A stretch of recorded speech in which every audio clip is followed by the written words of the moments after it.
할렐루야. 아, 너무나 감사합니다. 사도 바울은요, 로마서를 마무리하면서 로마에 있는 형제들에게 하나님께서 나 바울에게 주신 은혜가 무엇인지를 가르쳐 주고 있습니다. 바울 사도가 하나님께 받은 은혜가 무엇입니까? 첫째, 나를 구원하여 주신 하나님의 은혜입니다. 바울 사도는 본문 15절에서 하나님께서 내게 주신 은혜를 인하여 더욱 담대하게 대강 썼노라 라고 말씀하고 있습니다. 은혜에 대한 해당되는 그리스어는요, 카리스인데 은총이라는 거 하는 뜻입니다. 신약에 대략 170번 이상의 이 카리스가 나옵니다. 은혜는 그 대상의 가치나 공적의 관계가 전혀 없이 주시는 하나님의 사랑을 말합니다.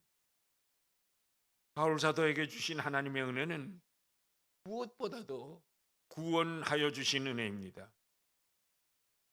사도 바울은 예수 그리스도를 또 교회를 핍박하고 믿는 사람들을 괴롭히고 잡아 죽이려 했던 장본인이 바로 사울입니다.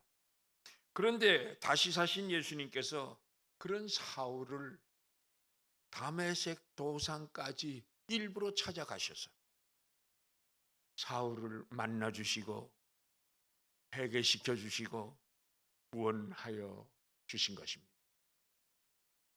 그래서 사도 바울은 예수 그리스도를 대적했던 자신이 구원받았다고 하는 그 사실이 정말 청량할 수 없는 하나님의 큰 은혜임을 고백하고 있습니다.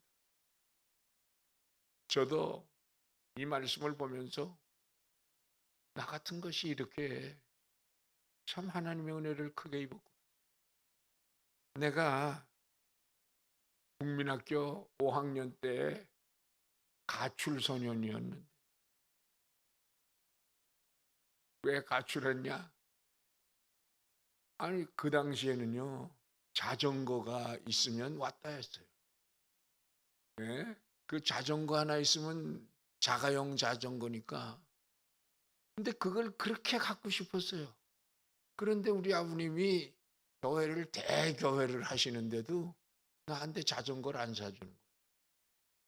그리고 시골에서들 시골의 개척교회 하시는 전도사님이나 시골 목사님들이 고무신 신고 오면 한 사람도 그냥 보내시지 아니하시고 언제나 기도해 주시고 봉투 하나씩 다 줘서 보내시더라고요.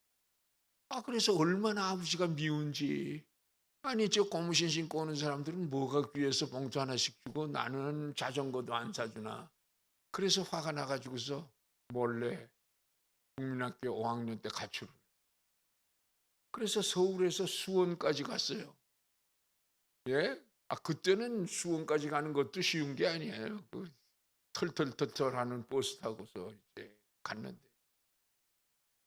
기껏 간다는 것이 그때 가정교사 하시던 선생님 집으로 찾아갔어요. 그래서 하여튼 가출소년이었고, 제가 또 대학교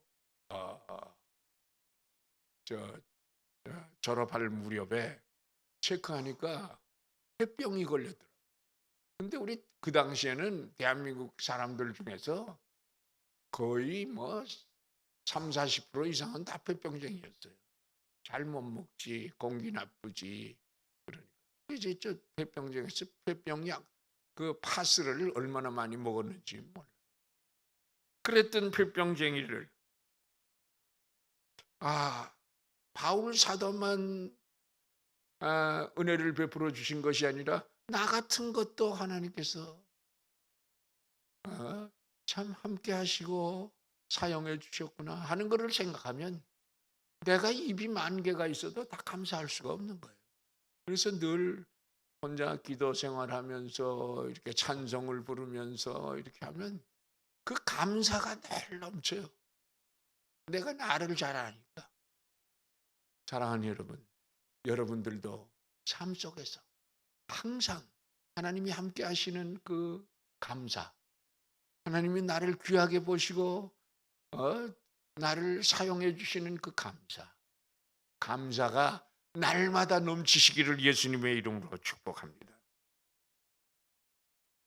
참 큰 은혜 받지 않았어요? 우리 조상들은요 다 우상성 섬기는 사람들이었잖아요. 우리 대한민국의 옛날 조상. 그런 죄인들인 우리를, 구원 얻을 소망이 없는 우리들을 하나님께서 일일이 우리들을 특별히 사랑하셔서 구원해 주시려고 독생자 예수를 이 땅에 보내주시고, 예수님께서 십자가에서 그의 피로 우리들의 죄값을 대신 치루어 주시고 우리를 구속하여 주셨습니다. 우리를 구속하여 주셨다 하는 것보다 나 같은 걸 구원하여 주셨습니다 라고 생각할 때 더 은혜가 됩니다. 우리들이 잘나고 의로워서 구원을 받았습니까? 전혀 아닙니다. 오로지 하나님의 그 크신 은혜 때문에 우리가 구원을 받은 것이고 하나님의 아들, 딸이 된 줄로 믿습니다. 우리 모두 나 같은 죄인 살리신 놀라운 하나님의 은혜를 늘 감사하면서 사시기를 예수님의 이름으로 축복합니다. 나 같은 죄인 살리신 그 은혜 놀라워. 미국에서는요 이 찬송을, 유럽에서도 그렇고 예수 믿는 사람도 안 믿는 사람도 뭐 그 사람들은 전부가 다 예수님 아래서 나라들이 건설되고 이렇게 이끌어온 사람들이라 다 기독교 정신이 가슴에 대대적으로 있어요. 그래서 가수들도 그 노래를 부를 때 나 같은 죄인 부르는 사람 대단히 많아요. 울면서 불러요. 그럼 다들 따라서 불러요. 그거 울고 그래요. 사랑하는 여러분, 우리 모두 나 같은 죄인 살리신 놀라운 하나님의 은혜를 생각하면서 감격하면서 사시는 귀한 은혜들이 있으시기를 예수님의 이름으로 축복합니다. 아무런 공로가 없는 나 같은 것을 하나님의 아들, 딸 삼아주신 하나님의 은혜를 찬송하면서 즐겁게 감사하면서 사시기를 예수님의 이름으로 축복합니다. 그러면요 놀라운 기적의 역사가 늘 따라와요. 감사할 줄 아는 사람에게 하나님이 함께 하시고 도와주십니다. 두 번째로, 자, 우리를 구원하여 주신 것만 해도 감사한데 우리를 예수 그리스도의 일꾼 삼아 주신 것을 감사해야 합니다. 할렐루야. 성가대원들 여기 여러분들 계시는데 이 교회에서 성가대원이 되게 하시는 살아계신 하나님의 성어를 찬송하는 도구로 나를 사용해 주시는 하나님의 은혜. 그래서 찬송 부르고 성가대에서 성가곡을 부르고 할 때 그냥 악보 따라서 그렇게 부르는 것보다 그 가사의 의미를 생각합니다.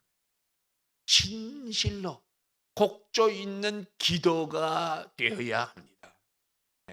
찬송을 부를 때마다 여러분들은 기도를 하는 거예요. 곡조 있는 기도를 하는 거예요. 본문 10절에서 바울 사도는 이 은혜는 곧 나로 이방인을 위하여 그리스도 예수의 일꾼이 되어 하나님의 복음의 제사장 직분을 하게 하사 이방인들을 제물로 드리는 그것이 성령 안에서 거룩하게 되어 받으심직하게 하려 하심이라고 말씀합니다.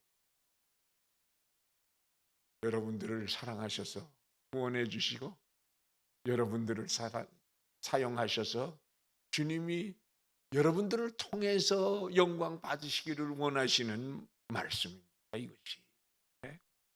바울 사도는 자신이 그리스도의 일꾼이 된 것이 전적으로 하나님의 은혜라고 말씀하고 있습니다. 일꾼이란 공적인 일을 수행하는 사람이라고 하는 뜻입니다. 인류 역사상에 있어서 가장 존귀한 일꾼은 무슨 일꾼이에요? 예수 그리스도의 일꾼입니다. 우리가 예수 그리스도의 일꾼이 됐다고 하는 것은 최고의 자부심을 가져야 합니다. 이 세상의 권력자들도 귀하지만 그 지위가 오래가지 못합니다. 특히 우리나라에서 대통령들이 감옥에 간 사람이 얼마나 많아요. 그러나 어제나 오늘이나 영원토록 동일하신 예수 그리스도의 일꾼만은 영원합니다. 예수님의 사랑과 능력이 영원한 것처럼 우리들도 예수님 때문에 영원한 것입니다. 사랑하는 여러분, 바울 사도는요, 하나님께서 나 같은 적그리스도와 같은 그 못난 나를 그냥 단칼에 베어버리지 아니하시고 우리 사람들의 관점과 우리 예수 그리스도의 관점은 완전히 다릅니다. 그래서 우리는 무엇을 하든지 예수님의 관점으로 볼 수 있고 예수님의 관점으로 말할 수 있는 그런 그리스도의 일꾼이 되어야만 합니다. 하나님께 예수님께 인정받는 자. 나폴레옹이요, 어느 날 그의 군대를 이끌고 전쟁을 하러 나가는데 사열을 받다가 그만 그 말이 어찌나 거칠고 사나운 말인지 그냥 그 말 고삐를 놓쳐버리고 말았습니다. 그래서 정말 나폴레옹 장군이 말에서 낙마할 위기에 처했습니다. 그런데 재빨리 그 대열에서 사병 하나가 뛰어나갔어요. 뛰어나가서 말고삐를 딱 잡고서 말을 진정시켜서 나폴레옹이 말에서 낙마도 안 하고 낙마하다가 잘못하면 죽을 수도 있어요. 머리를. 근데 거기서 탁 그 병사가 그 위기를 명명케 하셨죠. 그러니까 나폴레옹이 있다가 병사에게 자기의 생명을 이렇게 구해준 병사에게 고맙다. 대위 고맙다. 아닙니다. 저는 대위가 아닙니다. 그냥 사병입니다. 그러니까 내가 지금 이 시간 임명했다. 그러니까 너는 이제부터 대위다. 여러분 보세요. 우리가 그전에는 무례한이고 정말 감사할 줄도 모르고 하나님의 은혜를 올바로 깨닫지도 못하던 사람들인데 하나님의 은혜로 진짜 하나님의 은혜가 아닌 것이 어디 있습니까? 우리들의 모든 삶 전체가 다 하나님의 은혜인 거죠.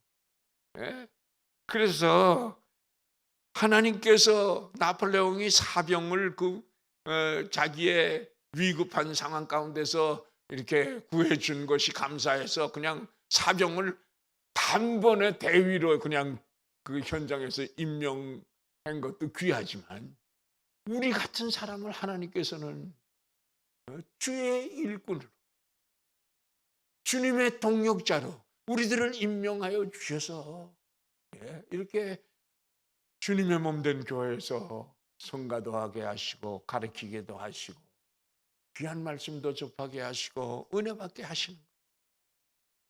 이거 하나님의 은혜이기 때문에 감사하면서 살아야 합니다.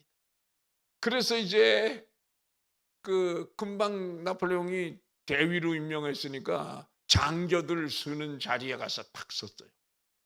그러니까 그거 못 들었던 사람이, 야, 이철병, 넌 네 자리로 가지 어디 왔어? 나도 대위다. 누가 너를 대위라고 임명했냐? 나폴레옹 장군님이 나를 대위로 임명하셨어. 여보, 이런 자부심들이 우리들이 있어요. 하나님께서 나를 주의 일꾼으로 삼아주셨다. 난 모자라고 부족하고 지식도 없고 돈도 없지만 그러나 하나님께서 나를 주의 종으로 교회의 일꾼으로 삼아주셨다. 그런 자부심이 있어요. 믿습니까? 예, 감사합니다. 바울 사도는요, 하나님이 자기를 불러서 이방인의 사도로 맡겨주셨다고 하는 그 사실 앞에서 감사하면서 살았습니다. 이방인에게 복음을 증거하는 사도로서 주님께서 세워주셨습니다. 사랑하는 여러분, 이방인들이요, 육신적으로는 죄로 더러워져 있었지만은 그러나 누구든지 어떤 죄를 졌든지 얼마나 많은 죄를 졌든지 믿음으로 의롭다 하심을 얻을 수 있는 길을, 축복의 길을 열어 주셨습니다. 그리고 성령 안에서 성령의 도우심을 받으면서 거룩하게 살도록 하나님이 받으실 만한 제물로 우리가 삼아지게 됐다고 하는 그 사실 앞에 늘 감사와 찬성이 넘치시기를 예수님의 이름으로 축복합니다. 축복합니다. 바울 사도는요, 그리스도의 일꾼으로 부르심을 받은 그 은혜가 너무 감사해서 바울 사도의 그 신학을 연구하면 참 놀라워요. 그분이. 그런데 우리들도 하나님이 나 같은 것을 바울 사도보다도 조금 더 나음이 없는 나를 주의 일꾼으로 부르시고 세워주셨다 하는 것을 감사하면서 강조하시면서 찬송하면서 사시기를 예수님의 이름으로 축복합니다. 하나님의 은혜로 구원받은 그리스도인들은 이 은혜의 복음을 다른 사람들에게 나누어주는 복음의 일꾼으로 하나님께서 우리들을 부르셨다고 하는 사실을 우리가 잊어서는 안 되겠습니다. 그래서 오늘 이 자리에 참석하신 여러분들은 금년이 다 가기 전에 한 가정 이상씩 꼭 전도해 와 보세요. 나도 할 수 있다 믿음으로 외치면서 전도해 보세요. 전도하려면요 미천도 좀 드려야 돼요. 밥도 좀 사주고 커피도 잘 사주고 뭐 선물도 주고 이렇게 하면서 그러면서 한 가정씩이라도 인도해 오면 이 자리가 비좁게 될 겁니다. 하나님께서 우리들을 부르셨다고 하는 사실을 잠깐이라도 우리가 잊어서는 안 되겠다는 것입니다. 우리들이 나 자신의 노력이나 어떤 공로를 통해서 무엇을 했기 때문에 구원받은 것이 아니라 오직 하나님의 은혜로 구원을 받은 것 같이 그리스도의 일꾼이 된 것도 하나님의 은혜인 것입니다. 하나님의 은혜로 목사도 되고 전도사도 되고 권사님, 장로님들이 되고 성가대원 되고 교사가 된 것입니다. 나 같은 것을 충성되이 여기사 영광스러운 그리스도 예수의 일꾼으로 삼으신 하나님의 은혜가 얼마나 감사한지요. 주님의 일에 충성을 다할 것을 다짐하고 또 다짐해 봅니다. 저는요, 저보다 더 나이가 많으신 어르신들도 있지만 왠지 모르지만 금년에 내가 이제 남은 삶 잘 살아야 되겠다. 정말 일점 부끄러움이 없는 삶을 살아야 되겠다. 아낌없이 주는 삶을 살아야 돼. 정말 예수 그리스도의 사랑을 증거하는 나팔수로서 부끄러움이 없게 살아야 되겠다. 그런 다짐을 또 하고 또 하고 또 해봅니다. 세 번째로 하나님께서 우리들을 구원해 주셨죠. 구원해 주실 뿐만 아니라 직분을 맡겨주셨죠. 그리고 직분만 맡겨주신 것이 아니라 그 주신 직분을 감당할 힘까지도 주신 것을 감사해야 합니다. 여러분들이 교회에서 일하고 이렇게 헌신할 때 여러분이 한 것이 아니에요. 여러분 속에 거하시는 성령 하나님께서 감화하시고 감동하시고 힘을 주셨기 때문에 여러분들이 한 것이에요. 사용받아진 것이란 말이에요. 그래서 본문 17절 18절에 보면 바울사도는요, 그리스도 예수 안에서 하나님의 일을 감당하게 하신 것에 대해서 프라우드하게 자랑스럽게 하나님께 영광을 돌리고 있습니다. 사도 바울이요, 하나님이 주신 은혜를 자랑하는 그 내용이 무엇입니까, 여러분? 18절에서 그리스도께서 이방인들을 순종케 하기 위하여 하나님께서 나를 사용하시사 표적과 기사와 능력을 나타내 주시고 성령의 능력으로 역사하셨다면서 그 외의 것들은 내가 감히 말하지 않겠다고 말씀하고 있습니다. 옳습니다. 나의 힘이 되신 여호와여, 내가 주님을 사랑합니다. 주는 나의 방석이시며 나의 요새시라. 주는 나를 건지시는 나의 주, 나의 하나님, 나의 피할 바위시여, 나의 방패시라. 나의 하나님, 나의 하나님, 주는 나의 여호와, 나의 구세주.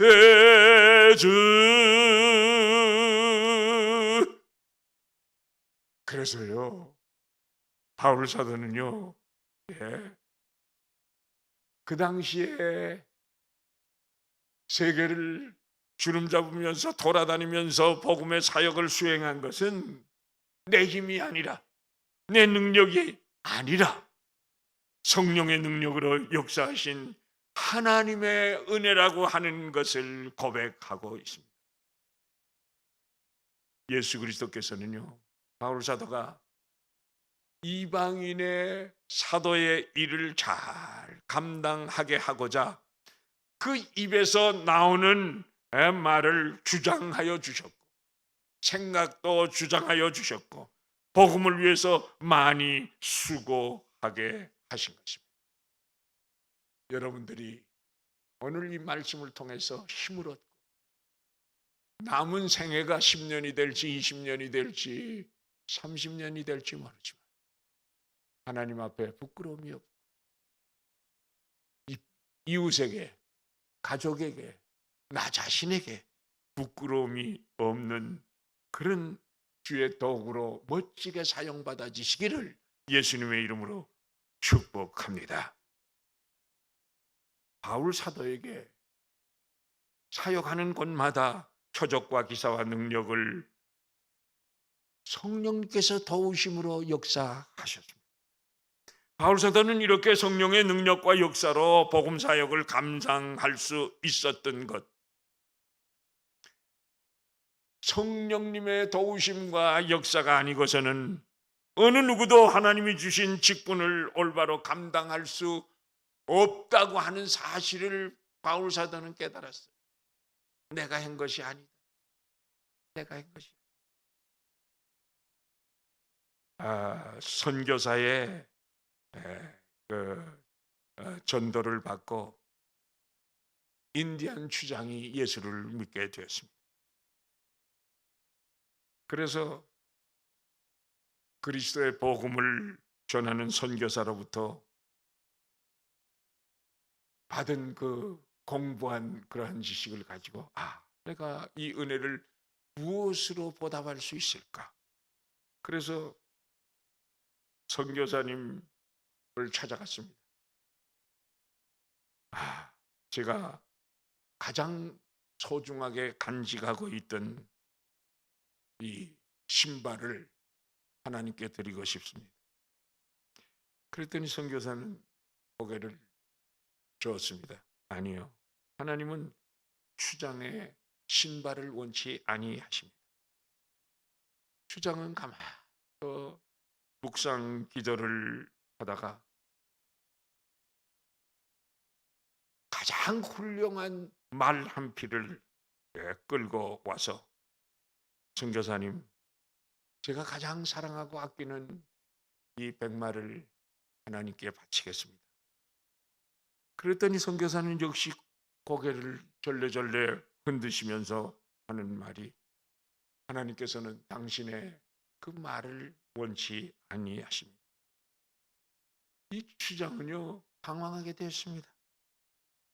그래서 지그시 입술도 깨물면서 눈을 감고 기도하면서 무엇을 해야 합니까? 하고 기도를 합니다. 그런데 내가 제일 귀한 게 뭔가? 여러분 미국 히스토리컬한 역사 영화 같은 거 보면 인디안 추장이 뭐를 썼어요? 추장 모자 있잖아요. 이거 깃털 이렇게 한 그래서 자기의 권력이나 모든 것을 하나님께 드린다고 하는 의미로 그 털로 이렇게 이루어진 그 모자를 들고 와서 선교사님, 내가 가장 귀중하게 여기는, 명예스럽게 여기는 이 모자를 하나님 앞에 드리고 싶습니다. 그랬더니 또 선교사님이 또 고개를 절레 흔드는 겁니다. 예수님께서는 당신의 그 모자를 원치 아니하십니다. 선교사님, 내가 제일 소중하게 여기고 아끼는 것이라는 것은 다 내놓았는데 다 안 된다고 하시는데, 이제 제가 가지고 있는 것이라고는 제 생명밖에 없습니다 라고 고백을 하자 선교사님, 바로 그것입니다. 예수님께서는 당신의 생명을 원하십니다. 여러분, 주님께서는요 우리들의 생명까지 원하시는 거예요. 생명 바쳐서 주님의 영광을 위하여, 주님의 몸된 교회를 위하여 헌신하기를 주님은 원하시고 계십니다. 그 순간 추장의 눈에서는 눈물이 주르르 흘러내렸고 자신의 생명을 전적으로 예수 그리스도를 위하여 헌신하도록 하기로 맹세했습니다.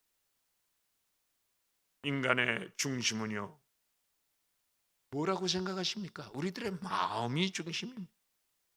그 마음 속에 주님이 좌정하시기를 원하시고 계시는 것입니다. 그런데도 남은 시간을 드리고 쓰다 남은 시간을 드리는 식으로 헌신하는 척 하는 것은 예, 우리들의 많은 시간과 삶을 그렇게 살아왔습니다. 너희가 눈먼 희생으로 드리는 것이 어찌 악하지 아니하며 저는 것 병든 것으로 드리는 것이 어찌 악하지 아니하냐라고 말씀하시지 않았습니까? 하나님께서는 독생성자를 우리들을 위하여 내어 주셨습니다. 그렇기 때문에 하나님은 우리들의 생명을 원하시는 것입니다.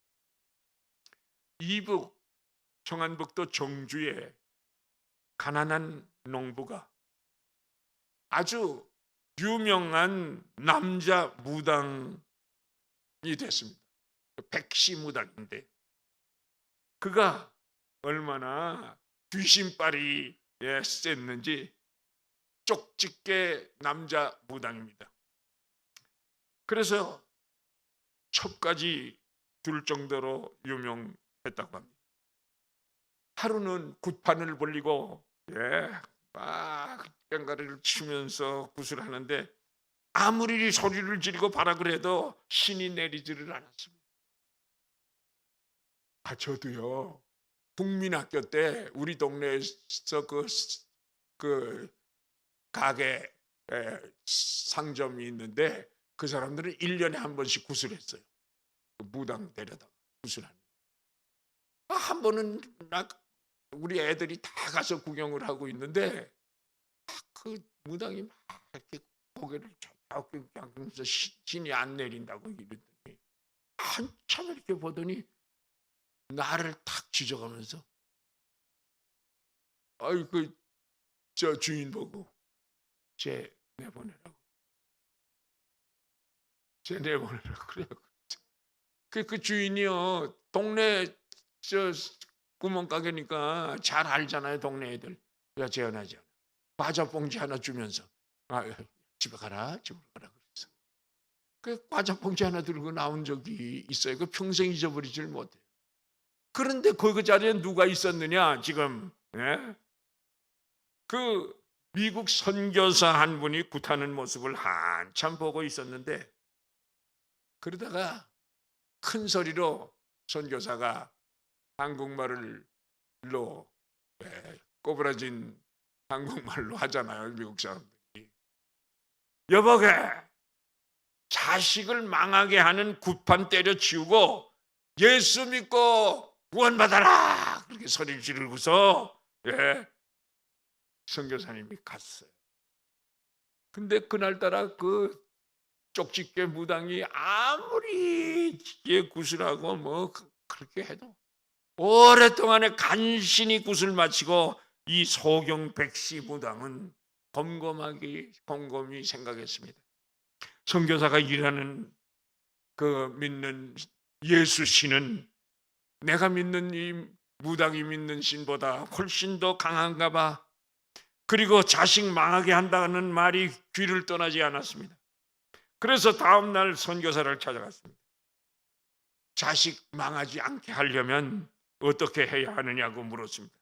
선교사가 지금 오늘 당장 무당집 때려치우고 당장 교회로 나와서 예수를 믿어요. 그러면 너와 내 집이 다 구원을 받고 복을 받을 것입니다.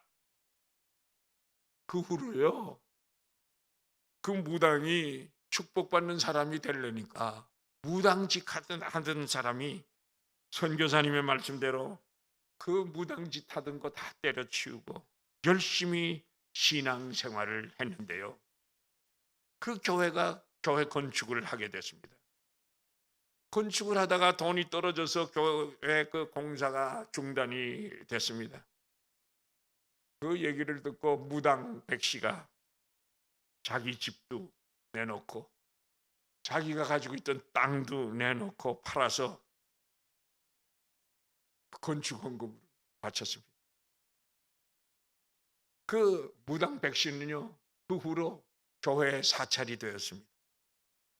교회를 정성껏 섬기고 새벽마다 새벽기도 종수치고 그런데 이때 선교사가 그 백씨의 아들이 정말 놀랍게 신동이라고 똑똑하다고 하는 얘기를 듣고는 그 백씨를 불렀습니다. 아들을 내가 미국으로 유학 보내겠다고 그러자, 제발 우리 애를 미국에 꼭 그 유학을 보내주세요. 그 아들이, 무당 백씨의 아들이 미국 가서 공부하고 박사 학위를 받았습니다. 그 사람이요, 누구냐 하면요, 여러분들도 잘 아는 사람이에요. 연세대학교 초대 총장 백낙준 박사입니다. 소경무단 백씨가 예수 믿고 구원받은 것은 늘 항상 하나님 앞에 감사했고 또 감사하면서 살았습니다. 교회를 지키고 종을 치는 사찰이 된 것 감사하고요. 눈이 멀었으니까 온 식구가 교회 청소하고 종 치는 것 등등을 다 도맡아서 충성하는데, 아들이 미국 유학까지 가고 하나님의 일꾼이 되고, 그뿐만이 아니라 그 백낙준 박사는요, 나라에서도 큰 일을 맡았습니다. 그래서 문교부 장관도 하고, 그 옛날에는 참의원이라는 제도가 있었죠. 참의원도 하고 연세대 초대 총장까지 하는 놀라운 역사가 있었습니다. 할렐루야. 우리가 정말 중심으로 하나님 앞에 헌신하면서 하면은 하나님이 함께 하시고 대대로 여러분들의 자녀선들을 수천 대까지 축복해 주신다니까요. 일제 강점기 시절에 충남 예산에 아주 예쁜 처녀, 17살 난 처녀가 시집을 갔는데요. 시집간 지 2년 만에 신랑이 죽고 말았습니다. 그러니까 19살에 생과부가 된 거예요. 동네에서는 그녀를 볼 때마다 혀를 차면서 아우 저 불쌍한 거 나이가 아깝다 하면서 위로해 주었지만 그 위로가 안 되고 더 가슴이 아팠어요. 내실 그 과부에게는 너무나 혹독한 시련의 시간이었고 고난이었습니다. 서방도 죽었죠. 그러니까 자식도 없죠. 그런데 시댁에 더 이상 머무를 수도 없고, 그렇다고 해서 친정으로 보따리 싸가지고 돌아갈 수도 없고, 자기 팔자를 한탄하며 곰곰이 생각하다가 새로운 길을 모색하고자 서울행 완행 열차를 타고 무작정 상경했습니다. 낯설고 물서는 서울 생활이 어린 과부에게는 정말 얼마나 힘들었겠어요. 이를 악물고 일저일을 다 하다가 어떤 지인의 눈에 들게 돼서 소개로 어느 부유한 집에 가정부로 들어가게 됐습니다. 그 집에서 밤낮으로 열정을 쏟아서 밤낮을 가리지 아니하고 성실하게 일했습니다. 이를 본 주인 부부가 너무나 참 착하고 예쁘고 그러니까 어느 날 불렀습니다. 너는 아직 나이도 젊은데 네가 가장 하고 싶은 일이 뭐냐? 그러면 말해보라고. 그래서 그녀는 조심스럽게 2가지를 말씀드렸습니다. 첫째, 야간 학교에라도 가서 늦었지만 공부를 하고 싶습니다. 둘째는 주인 네 분이 교회에 다니시는데 주일에는 주인님과 함께 교회에 가서 저도 예수 믿게 해 주세요. 인정 많은 그 주인 부부는 그녀의 소원을 기쁘게 생각했습니다. 그래서 그 젊은 과부를 숙명여고 야간부에 입학을 시켰습니다. 주일날에는 주인 내외를 따라서 나가시는 교회를 따라 나가서 신앙생활에 열심히 엎드려 기도를 열심히 했습니다.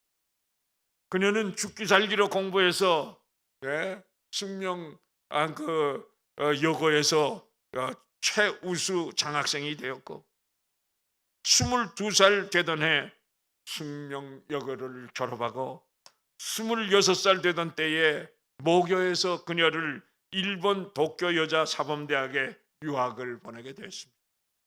그녀는 너무나도 감사하고 정말 감격해서 감사하면서 살았어요. 환난에서 그녀를 건지시고 길을 인도하시는 주님께 너무나도 감사하고 감격해서 울고 또 울고 기도하면서 살았다고 합니다. 그녀 나이 30세에 공부를 마쳤습니다. 귀국하여서 숙명여고 교사를 시작한 것으로부터 시작해서 나중에는요 1955년도에는 숙명여대가 새로 생기게 됐는데 초대 총장이 된 임숙재 총장의 이야기입니다. 다 실화예요. 예수 믿고 복 받은 거예요. 주의 영광을 위하여 살더니 복 받은 거예요. 한 가지 더 예화를 드리겠습니다.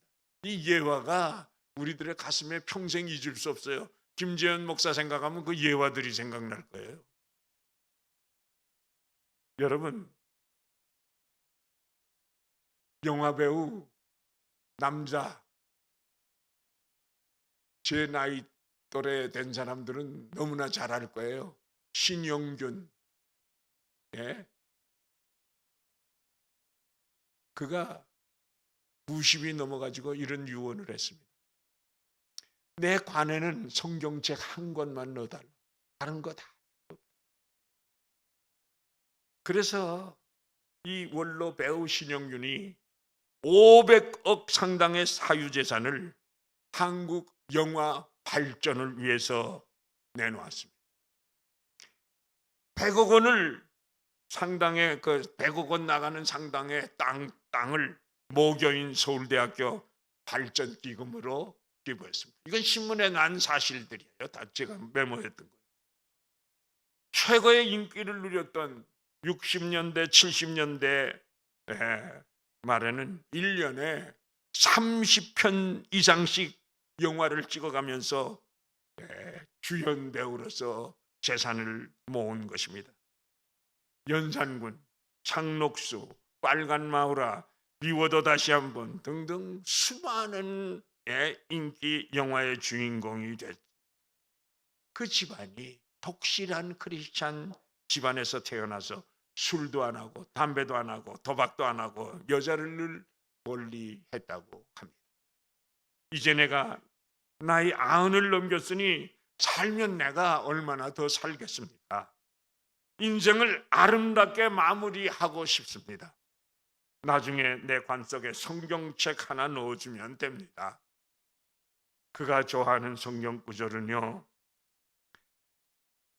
그러나 내가 나 된 것은 하나님의 은혜로 된 것이니 내게 주신 그의 은혜가 헛되지 아니하여 내가 모든 사도보다 더 많이 수고하였으나 내가 한 것이 아니요 오직 나와 함께 하신 하나님의 은혜로라 라고 감사했습니다. 사랑하는 여러분, 어떻게 여러분들의 삶을 마무리하시려 하십니까? 한 푼이라도 더 벌어서 자식들한테 아들, 딸들한테 주기를 원하십니까? 뭐 그것도 나쁘지는 않지만 그러나 올바른 방법은 저는요 애들을 위해서 눈물로 기도하면서 매일 제가 큰 집에서 살았어요 평생. 그런데 애들이 4남매인데 학교 갔다 오면 이제 공부도 하고 홈워크도 하고 다 하잖아요. 저는 하루도 빠지지 않고 집에 돌아오면 애들 자면 머리에 손을 얹고 또는 손을 붙잡고, 예. 그러고서 축복 기도를 매일 해줬어요. 하루도 안 빠지고. 그런데 넷을 기르는데 셋째 딸인데, 얘는요, 내가 밤 11시에 집에 들어가도 안 자고 공부하고 있어요. 책 보고 공부하고 있어요. 그래서 이제 기도해주고 축복해주고 그랬는데, 얼마나 영특하게 믿음의 사람으로 컸는지.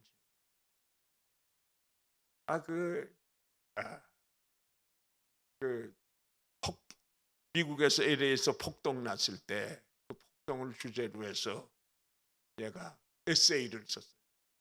에세이를 써서 에세이 모집하는 데 냈는데 캘리포니아에서 1등을 했어요.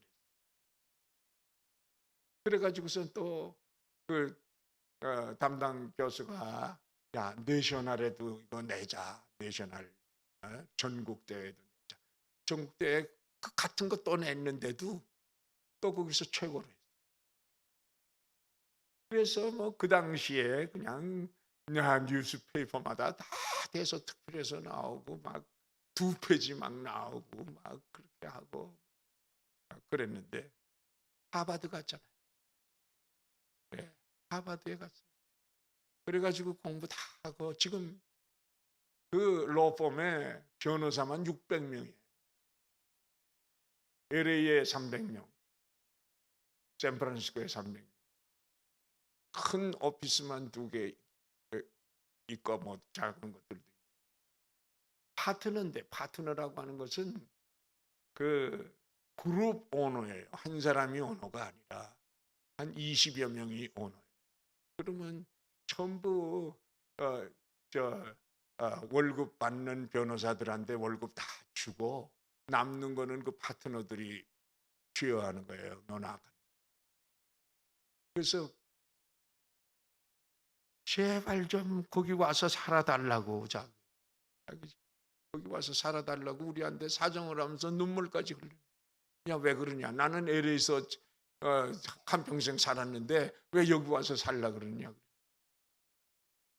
아버지,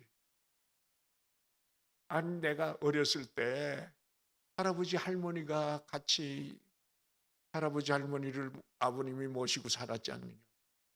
근데 할아버지 할머니가 언제나 날마다 우리를 위해서 기도해 주시고 찬송해 주시고 그렇게 권면했는데, 그 사랑이 내가 평생 잊을 수가 없습니다.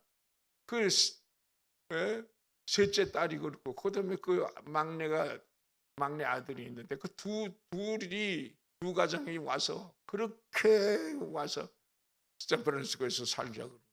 그래서 우리들의 애들도 할아버지 할머니의 사랑을 받기를 원해서 오시라고 그러는 거예요. 그래서 할 수 없이 거기서 살기로 하고 지금까지 4년을 거기서 살았어요. 사랑하는 여러분, 하나님께서 붙들어서 사용하시고 우리의 기도를 들어 응답하시면 만사형통이에요. 우리가 생각하는 것보다도 훨씬 더 뛰어넘는 놀라운 축복을 받는 거예요. 수천 대까지 받는 거예요. 나는 지금까지도 우리 애들이 그렇게 좀 뭐 잘하는데, 나는 그런 애들이 있다는 것도 별로 들어본 적이 없어요. 그 막내 아들은 또 내가 거기 갔으니까 차가 필요하니까 제가 현대 팔리세이드 새 차 큰 거, 전 항상 좀 큰 집 좋아하고 큰 차 좋아하고, 왜 그러냐면 좀 손님들도 모시고 싶으니까 집이 커야 되고 손님들도 모시고 다녀야 되니까 큰 차가 필요하고 그런 거예요. 그래서 그 막내 아들이 내가 다 캐시 주고 샀는데, 아빠, 내가 아빠 차는 내가 사드리고 싶어요. 그 계리사거든요. 계리사인데 거기에서도 또 걔는 파트너예요. 그 팔리세이드 그 차 페이먼트를 지가 계리사니까 다 계산해가지고 한 달에 그 차값만 600불씩인데 그 내주는 그건 물론이고 용돈 하시라고 또 1000불을 내 매달 1600불씩 줘요. 그리고 우리 그 집준 다른 그 뭐 유틸리티 전체 그 뭐 다 세금까지 다 자기가 내요. 그리고 미국에서 보험료가 이제 나이 많은 사람들은 가난한 사람들은 다 무료인데 좀 이렇게 조금이라도 뭐 재산이 있고 이렇게 한 사람들은 공짜가 없어요. 그래서 약값도 더 내야 돼요, 많이. 그래서 보험보다 한 사람 앞에 300불씩 매달, 그러니까 두 사람이니까 600불씩을 더 내야 풀커버가 돼요. 근데 그것도 다 자기가 다 내준대. 뭐 우리 뭐 LA 간다 그러면 비행기 타고 가시라고 비행기표 다 해주고 다 그래요. 그냥 하나님의 은혜로 사는 거죠. 정말 하나님의 은혜로. 사랑하는 여러분, 내가 잘나서 그럽니다. 아닙니다. 하나님의 은혜를 깨달아 알아서 하나님께 감사하고 그렇게 찬송하면서 감격 속에서 살면 하나님께서 내가 하는 모든 일을 기도로 받아주시는 거예요. 우리가 생각하는 것까지도 하나님께서는 기도로 받아주시는 거예요. 이런 은혜가 있으시기를 예수님의 이름으로 축복합니다. 하나님이 우리에게 주신 은혜가 무엇인지 한번 깊이 생각해 보시기를 바랍니다.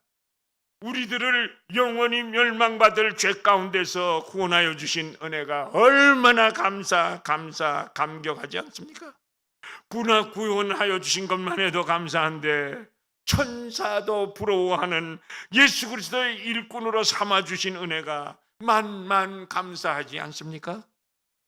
지금까지 우리들에게 하나님께서 맡겨주신 직분을 조금이라도 내가 감당했다고 자부하신다면 그것이 놀라운 기적의 역사인데 여러분 때문에 나 때문에 그렇게 사용받으신 것이 아니라 전적 100% 하나님의 은혜로 우리들에게 감당하도록 하신 것입니다.